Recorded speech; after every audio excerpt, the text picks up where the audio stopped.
یاجوج و ماجوج کے بارے میں تفصیلی کلام فرمایا، قرآن نے اس کے بارے میں خبر دی ہے، تو یاجوج ماجوج پر تو ایمان رکھنا ہوگا کہ یہ قوم ہوگی، آئے گی، لیکن کی حقیقت کیا ہے اس کے بارے میں کافی اختلاف ہو سکتا ہے، اور لوگوں نے مختلف باتیں بیان فرمائی ہیں۔ نبی کریم صلی اللہ علیہ وسلم نے ان کے تفصیلی قصے بیان فرمائے ہیں، لہٰذا یہ عقیدہ بھی ایک مسلمان کو یاد بھی رکھنا چاہیے، سمجھنا چاہیے، اور اگر اپنے بچوں کو آپ بتائیں تو بالکل مستند روایات سے حاصل شدہ معلومات آپ بچوں تک پہنچائیں، غلط معلومات ذہن میں نہیں رکھنی چاہیے۔ تو آپ کو بتایا تھا کہ یاجوج ماجوج ہیں، جو یہ قوم ہے حضرت نوح علیہ السلام کی اولاد میں سے ہے، اور یہ فساد کرتے تھے زمین میں، اور جس قوم نے ان کے زیادہ فسادات کو دیکھا تھا، انہوں نے سکندر ذوالقرنین سے یہ ریکویسٹ کی کہ آپ کچھ کیجئے، یہ پہاڑوں کے پیچھے سے آتے ہیں اور ہلاک کر کے چلے جاتے ہیں، تو آپ سے ریکویسٹ کی گئی کہ آپ ان دونوں پہاڑوں کے درمیان ایک دیوار بنا دیں۔ تو یہ قرآن کا واقعہ چل رہا تھا، اگر آپ نے اس سے پچھلا پروگرام دیکھا ہو تو ہم نے یاجوج ماجوج کا خلاصہ پورا عرض کر دیا تھا، اور اس خلاصے کے مطابق دلائل پچھلے پروگرام سے ہم نے سٹارٹ کیے تھے، لیکن تھوڑا سا ہوا تھا، اب انشاءاللہ اس کے دلائل ہم عرض کریں گے۔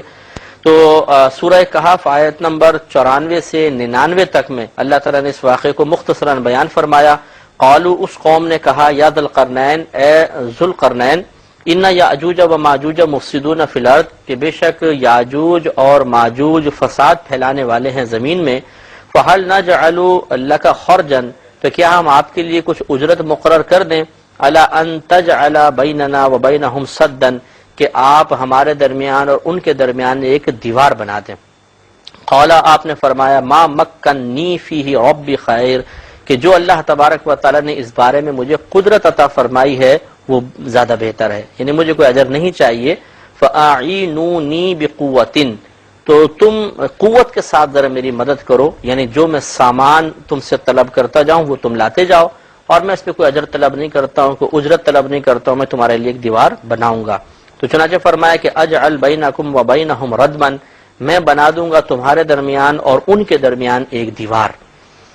ابھی آپ کی کرامت تھی، تو آپ نے فرمایا کہ آتونی زبرجید، تو تم مجھے لوہے کے بڑے بڑے ٹکڑے لا کر دو، جیسے شیٹس ہوتی ہیں اس طرح آپ نے ٹکڑے منگائے، اور یہ پھر بیچ میں اللہ تبارک و تعالیٰ نے اس کو ذکر نہیں کیا، مفسرین نے پوری آیات کے ربط قائم کیے ہیں کہ آپ نے ایک دیوار اس طرح کھڑی کی، ایک دیوار اس طرح کھڑی کی، بیچ میں کوئلہ ڈالا، پگھلا کے تانبا ڈالا گیا، پھر اس دیوار کو پھونکا گیا حتیٰ کہ یہ سرخ ہو گئی، آگے نے جلائی گئی اور سرخ ہو گئی، تو اندر کا سارا مواد مل کر یکجان ہو گیا۔ تو اس کے بارے میں اللہ تعالیٰ فرماتا ہے کہ حتیٰ اذا ساوا بین الصدفین، یہاں تک کہ جب وہ دونوں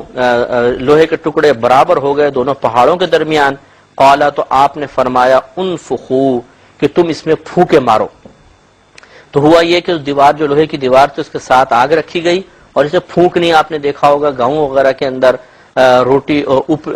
آگ بھڑکانے کے لیے ایک لمبی سی لوہے کی اس طرح روڈ سی ہوتی ہے، جس پہ پھونک مارتے ہیں تو پھر وہ آگ بھڑکتی ہے، اس کو پھونکنی بھی کہتے ہیں۔ اس طرح کی سب کو پھونکنے دے دی گئی، فرمایا اس کو پھونکے مارو۔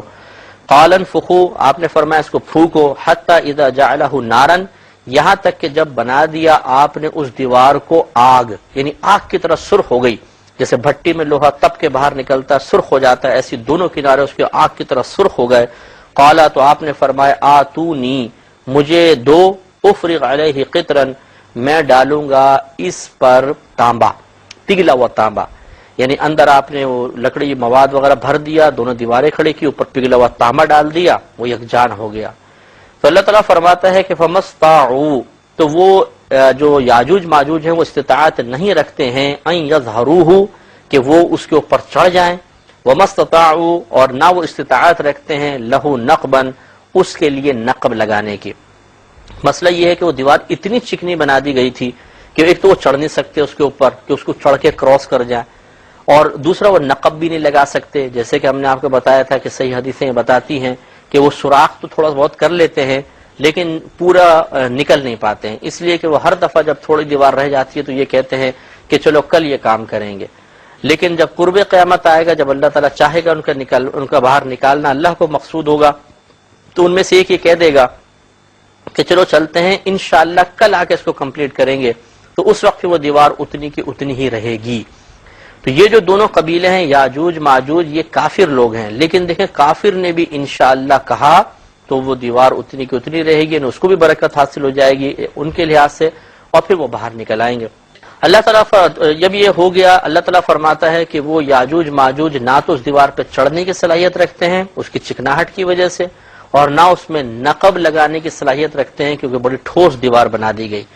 قالا تو حضرت ذوالقرنین نے ارشاد فرمایا ھذا رحمت من ربی، یہ تمام جو کچھ ہو گیا یہ میرے اللہ کی رحمت کی طرف سے ہے، میرے رب کی رحمت سے ہے۔ فَإِذَا جَاءَ وَعْدُ رَبِّي، لیکن فرماتے ہیں پس جب آئے گا میرے رب کا وعدہ جعلہ دکا، تو اللہ تبارک و تعالی اس دیوار کو ٹکڑے ٹکڑے کر دے گا۔ وَكَانَ وَعْدُ رَبِّ حَقًّا، اور میرے رب کا وعدہ بالکل سچا ہے۔ وہ ترکنا، اب اللہ تعالیٰ فرماتا ہے بالکل قرب قیامت کی بات بیان کرتے، وہ ترکنا بعضهم یومئذ یموج فی بعض، کہ ہم چھوڑ دیں گے ان میں سے بعض کو اس دن کہ وہ ایک دوسرے پہ موج مار رہے ہوں، بعض پر موج کی طرح آ رہے ہوں گے، یعنی اتنی کثرت سے نکلیں گے جیسے آپ چونٹی کے بل میں پانی ڈال دیں تو پھر فوج کی فوجیں نکلتی ہیں چونٹیوں کی، اس طریقے سے وہ جو سوراخ کرنے میں کامیاب ہوں گے ان دیواروں سے وہ چونٹیوں کی طرح نکل رہے ہوں گے اور پوری دنیا میں پھیل جائیں گے اور قتل و غارت مچا دیں گے۔ پھر اللہ تعالیٰ فرماتا ہے وَنُفِخَ فِي الصُّورِ، اور پھونک دیا جائے گا سور میں، فَجَمَعْنَاهُمْ جَمْعًا، تو ہم انہیں یقیناً ان سب کو جمع فرما دیں گے۔ تو اس میں مختصراً یہ قصہ اللہ تعالیٰ نے بیان فرمایا اور یاجوج ماجوج کا ثبوت ملا کہ یاجوج ماجوج ایک باقاعدہ دو قبیلے ہیں اور قرب قیامت کے وقت انہیں باہر نکلنے کا موقع ملے گا اور یہ تباہی پھیلائیں گے۔ تھوڑا سا اس کی تفسیر کے بارے میں دیکھ لیتے ہیں۔ ابن کثیر نے اسی آیت کے تحت لکھا کہ وفی مسند الامام احمد، حضرت امام احمد کی مسند میں ہے، یہ مشہور حدیث کی کتاب ہے مسند امام احمد بن حنبل، عن سمرہ، حضرت سمرہ رضی اللہ تعالی عنہ سے مروی ہے کہ ان رسول اللہ صلی اللہ علیہ وسلم قال، کہ بے شک نبی کریم صلی اللہ علیہ وسلم نے ارشاد فرمایا کہ ولد نوح ثلاثۃ، کہ نوح علیہ السلام کے تین بیٹے تھے، سام ابو العرب، سام جو ہے وہ عرب کے والد ہیں، وہ حام ابو السودان،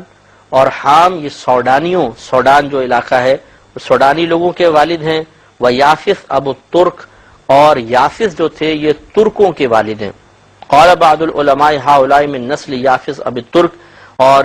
ابن کثیر کہتے ہیں کہ بعض علماء نے فرمایا کہ یہ جو یاجوج ماجوج ہیں یہ یافس کی اولاد میں سے ہیں جو ترکوں کے والد ہیں۔ تو معلوم ہوا کہ نوح علیہ السلام کے تین بیٹے تھے، ایک بیٹے جو تھے ان سے تمام عرب کی نسلیں چلی ہیں، دوسرے بیٹے سے سارے سوڈانی لوگ پیدا ہوئے ہیں جو بلیک کلر کے ہوتے ہیں، حبشی ٹائپ ہوتے ہیں، اور تیسرے بیٹے سے یاجوج ماجوج یافس سے پیدا ہوئے ہیں، یہ یافس بن نوح کہہ سکتے ہیں آپ۔ اس طرح بیداوی میں اسی آیت کے تحت ہے کہ یاجوج ماجوج کی تفسیر کرتے ہوئے امام بیداوی فرماتے ہیں قبیلتان، یہ دو قبیلے ہیں، من ولد یافس بن نوح، یہ یافس بن نوح کی اولاد میں سے ہیں۔ تو خلاصہ کلام یہ ہوا کہ نوح علیہ السلام کے صاحبزادے یافس تھے، ان کی اولاد جو ہے وہ یاجوج اور ماجوج دو قبیلوں میں تقسیم ہو گئی، اور وہ کافر لوگ تھے، انہوں نے مسلمانوں کے خلاف، لوگوں کے خلاف فساد پھیلایا اور ان کو پھر یہ آخرت میں سزا ملے گی۔ اب یہ بخاری کتاب احادیث الانبیاء اور باب قصۃ یاجوج و ماجوج میں یہ حدیث موجود ہے۔ امام بخاری لکھتے ہیں قال رجل، ایک شخص نے کہا للنبی صلی اللہ علیہ وسلم، نبی کریم صلی اللہ علیہ وسلم سے کہ رأیت السدہ، میں نے اس دیوار کو دیکھا ہے، مثل البرد المحبری، ایک ایسی چادر کی طرح جو منقش ہو، مزین کر دی گئی ہو، یعنی میں نے اس دیوار کو دیکھا ہے جو یاجوج ماجوج کے لیے قائم کی، وہ پہنچ گیا اللہ کے حکم سے، اس کو نظر آ گئی وہ دیوار، اور اس پہ نقش و نگار بالکل ایسے بنے ہوئے ہیں۔ تو نبی کریم صلی اللہ علیہ وسلم نے فرمایا رأیتہ، ہاں تم نے اس کو دیکھا ہے، یعنی گویا کہ سرکار نے تصدیق فرمائی۔ تو اب آپ خود سوچئے کہ دو پہاڑوں کے درمیان اتنی بڑی دیوار کہ جو یاجوج ماجوج کو روکے ہوئے ہے وہ دنیا میں نظر کیوں نہیں آتی ہے؟ یہ اللہ تبارک و تعالیٰ کے راز ہیں، سربستہ راز ہیں جن سے پردہ نہیں اٹھایا جا سکتا۔ آج سائنس نے اتنی ترقی کر لی لیکن اتنی بڑی دیوار ہم سے پوشیدہ ہے، اور وہ مخلوق ہے، یعنی ان کی عمریں آپ دیکھیے کتنی لمبی لمبی ہوں گی، اور ان کی نسلیں در نسلیں بڑھتی چلی جا رہی ہیں، اور قرب قیامت کے وقت وہ باہر آئیں گے، لیکن ہمیں نہیں پتا، آج جدید سائنس ان کو نہیں پہچان پا رہی کہ وہاں پہ لوگ موجود ہیں، لیکن وہ ہیں، ہمارے نبی کریم صلی اللہ علیہ وسلم بتا رہے ہیں، تو ہم اس پر ایمان رکھیں گے۔ کہ وہ اسی دنیا میں موجود ہیں، اور آذربائیجان جو ہے علاقہ اس کے قریب کہتے ہیں کہ یہ دیوار موجود ہے، لیکن کہاں ہے یہ کسی پر منکشف نہیں. ہاں اللہ تعالیٰ چاہے گا تو بروز قیامت پھر اس کا انکشاف فرمائے. اسی طرح اللہ تبارک و تعالیٰ نے قرآن عظیم میں سورۃ الانبیاء آیت نمبر 96 میں ارشاد فرمایا حتی اذا فتحت یاجوج و ماجوج، یہاں تک کہ جب کھول دیا جائے گا یاجوج اور ماجوج کو، وہم من کل حدب ینسلون، اور وہ ہر بلندی سے ڈھلکتے ہوں گے. یعنی اتنے کثیر تعداد ہوگی کہ ہر بلند چیز سے اترتے ہوئے نظر آ رہے ہوں گے، اتنی کثیر تعداد میں ہوں گے، پوری دنیا میں پھیل جائیں گے. تو یہ دو آیات کریمہ سورہ کہف کی آیات اور یہ سورۃ الانبیاء کی آیت نمبر 96، ان میں باقاعدہ یاجوج ماجوج کا لفظ استعمال کیا گیا. تو چنانچہ ان پہ ایمان رکھنا چاہیے کہ یہ قومیں ہیں اور یہ قرب قیامت کے وقت باہر آئیں گی. اب چند ذرا یہ دیکھ لیں احادیث کریمہ جو یاجوج ماجوج کے بارے میں نبی کریم صلی اللہ علیہ وسلم نے ہمیں غیبی خبریں دی ہیں. چنانچہ بخاری کی آیت حدیث نمبر 3097 ہے. زینب بنت جحش رضی اللہ تعالی عنہا اس کی راویہ ہے. یہ کہتی ہیں ان نبی صلی اللہ علیہ وسلم دخل علیہ فزعا، کہ ایک مرتبہ نبی کریم صلی اللہ علیہ وسلم آپ کے پاس بڑی گھبرائی ہوئی حالت میں تشریف لائے. یقول، آپ فرما رہے تھے لا الہ الا اللہ، نہیں ہے کوئی معبود مگر اللہ تبارک و تعالی. ویل للعرب من شر، بربادی ہے عرب کے لیے ایک شر سے، قد اقترب، اور وہ شر ان کے بہت قریب ہے. فتح الیوم من ردم یاجوج و ماجوج، سرکار نے فرمایا کہ یاجوج اور ماجوج کی دیوار میں سے آج کے دن کھول دیا گیا ہے، حصہ کھول دیا گیا ہے. مثل ہذہ، سرکار نے بھی اشارہ کر کے بتایا. تو یہ راویہ کہتی ہیں وحلق باصبع الابہام، کہ سرکار نے اس طرح یوں اشارہ، اتنی دیوار کھول دی گئی ہے. والتی تلیہا، کہ ابہام یعنی انگوٹھا اور اس کے ساتھ انگلی ملی ہوئی ہے، سرکار نے اس طرح ملا کر اس کو دکھایا کہ اس طرح کھول دی گئی ہے. تو قالت زینب بنت جحش رضی اللہ تعالی عنہا فرماتی ہیں فقلت، میں نے عرض کی یا رسول اللہ صلی اللہ علیہ وسلم، اے اللہ کے رسول، اللہ نکو وفینا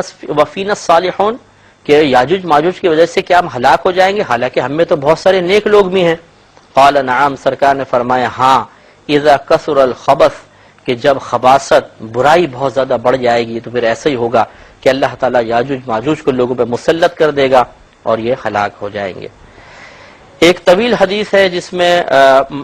نبی کریم صلی اللہ علیہ وسلم نے یاجوج ماجوج کے نکلنے کے ایک تفصیلی کلام فرمایا کہ پہلے سرکار نے بتایا کہ دجال کو ہلاک کیا جائے گا اور پھر یاجوج ماجوج کے بارے میں سرکار نے خبر دی ہے. ترمذی کی یہ روایت ہے 2166 نمبر روایت، بہت لمبی ہے، طویل. سرکار نے اس میں یاجوج ماجوج کا قصہ بیان کیا ہے، گویا کہ حضرت نواس بن سمعان کلابی رضی اللہ تعالی عنہ اس کے راوی ہیں. تو اس کا پہلا حصہ میں نے وہ دجال کے باب میں رکھا ہے کہ وہ دجال ظاہر ہوگا، حضرت عیسیٰ علیہ السلام دجال کو لد کے مقام پر ہلاک کر دیں گے. اس کے بعد سرکار نے آگے فرمایا، اور یہ بڑی طویل حدیث ہے تو میں اس کا اردو ترجمہ آپ کو عرض کر دیتا ہوں کہ پھر اللہ تبارک و تعالی حضرت عیسیٰ علیہ السلام کی طرف وحی فرمائے گا کہ آپ میرے بندوں کو طور پہاڑ پر جمع فرما لیں، کیونکہ میں نازل کرنے والا ہوں اپنے بندوں کے لیے ایک ایسی قوم کہ جو ان کے ساتھ جنگ کرے گی. سرکار فرماتے ہیں کہ اور اللہ تبارک و تعالیٰ پھر یاجوج اور ماجوج کو چھوڑ دے گا، اور وہ اسی طرح ہوں گے جیسا کہ اللہ نے فرمایا کہ من کل حدب ینسلون، کہ وہ ہر اونچائی سے اترتے ہوئے نظر آئیں گے. تو پہلا گروہ سرکار فرماتے جو ان میں سے پہلا گروہ ہوگا جب وہ ایک طبریہ دریا ہے اس کے پاس سے گزرے گا تو وہ اس کو پی جائے گا پورا. پھر جب دوسرا گروہ آئے گا تو وہ کہیں گے کہ یہاں سے ضرور کوئی نہ کوئی گزر چکا ہے جس نے اس پورے دریا کو خشک کر دیا ہے. یعنی اتنی کثرت سے وہ اتنے کثیر ہوں گے کہ پانی پئیں گے تو دریا کے دریا خشک کر دیں گے. پھر وہ سیر کرتے رہیں گے، پوری دنیا میں گھومتے رہیں گے یہاں تک کہ وہ بیت المقدس کے پہاڑ تک پہنچیں گے. تو وہ کہیں گے آپس میں کہ بے شک ہم نے زمین والوں کو تو قتل کر دیا، آؤ اب مل کر آسمان والوں کو قتل کریں. تو وہ اپنے تیروں کو آسمان کی طرف پھینکیں گے تو اللہ تبارک و تعالیٰ ان کے تیروں کو ان پر اس طرح اس حالت میں لوٹائے گا کہ وہ خون آلودہ ہوں گے. تو وہ آپس میں کہیں گے کہ دنیا والوں کو تو ہلاک کیا، ہم نے آسمان والوں کو بھی ہلاک کر دیا.